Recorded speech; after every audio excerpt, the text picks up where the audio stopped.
Shahram Faxriddinov. Yaxshi pas, imkoniyat bor, zarba.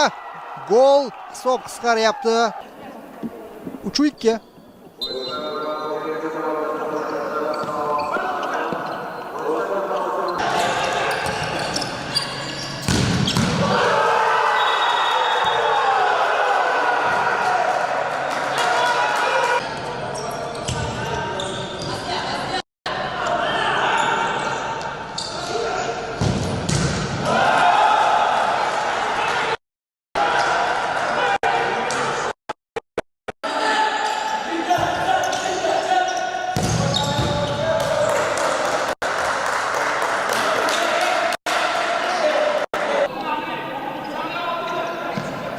Navbatda Dokimka ham mag'lubiyat qaytdi to'p. Tezlikda kim ustun? Italo qoida buzmagan holda olib qo'yibdi to'pni. Hakamlar mana shunday qaror chiqarishyapti yoki unga ajratilgan vaqt uning vaqti. Bunyodkor uchrashuvi ikkinchi taym boshlandi. Birinchi bo'limdan so'ng hisob vaqt qoldi. BNB hamda Star uchrashuviga Solihov, Ferreira va chap qanotdan hozir Mushirik o'tib keta olmadi. To'p Anindo Kemkada, yaxshi imkoniyat, zarba. Hech muvaffaqiyatli chiqmadi. Tezkor hujumlar davom etadi. Tohirov biroq uzatma o'tmadi. Xo'sh, mayli, biz e'tiborimizni yana o'yinga qaratamiz. Hali 2 daqiqa. Boshqacharoq rejalarni ham menimcha amalga oshirishga harakat qilib ko'rish kerak. Xatosidan foydalanib qolsa bo'lardi, lekin aksincha o'zlari xatoga yo'l qo'yishyapti. 3-2 vaziyat, yaxshi uzatma. Taom bilan Tilishadi. Yaxshi harakatlar. 2-2.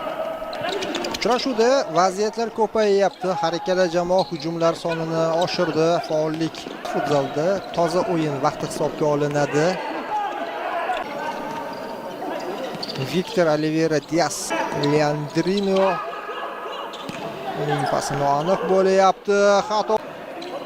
Endi jamoa oldiga o'tayapti buxoroliklarning hujumi. 2 daqiqa 30 soniya vaqt bor. Uzoqdan zarba juda ham kuchli. Alman futbol va futzalni ham yaqindan kuzatib boradi. Zamonaviy qarashlarga ega murabbiy. Garchi nominal mehmonlar ichkariga uzatma, xavfli vaziyat, yana bir tavallud topgan. Yosh katta futzalchi.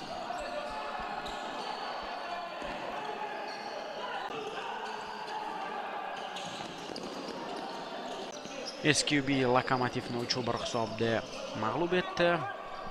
Bugungi Karimov hisobni ochdi OKMK safida va umuman olganda birinchi bo'lim yana bir noaniq uzatma. Bu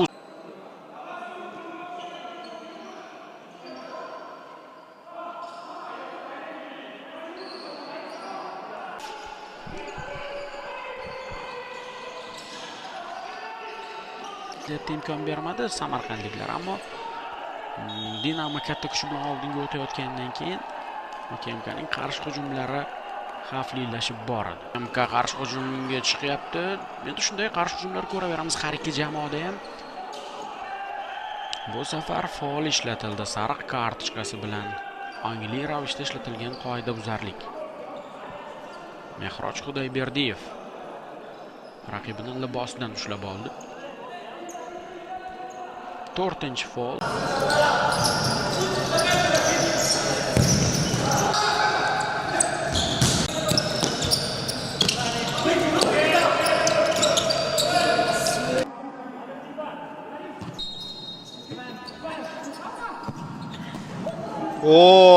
Zo'r zarbalarda ko'rish mumkin. Endi Qizil Qum ham sensatsion natija qayd etishga harakat qilib ko'radi. Dastlabki daqiqalarda mana bu boy OKMKning hujumi, mana bu pas sal orqaroqqa endi to'p boshqarildi, zarba va golmi?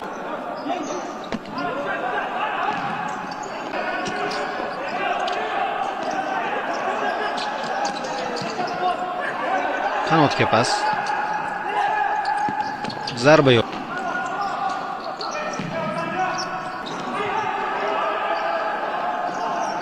Neftchi vakili oldinga o'tishga harakat qildi.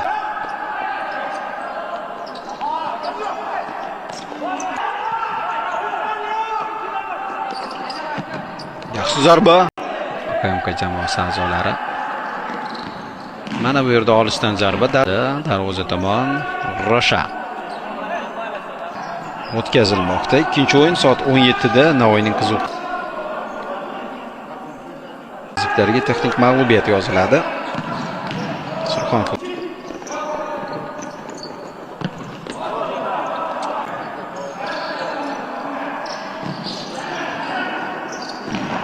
Zakat bilan kuzatamiz. Zarba yo'llandi, to'singa to'pdi. O'zi Ferrera tepgan ekan boyi ham. Sodiq emas, Ferreraning zarbasidan keyin to'p darvoza ichigina kuchli zarbaga ega darvozabon ekan. Balar katta. Endi yuqoridan mana bu zarbani aniq. Bobojonov 7-chi, Abdurahmon Qodirov 8-chi. Boy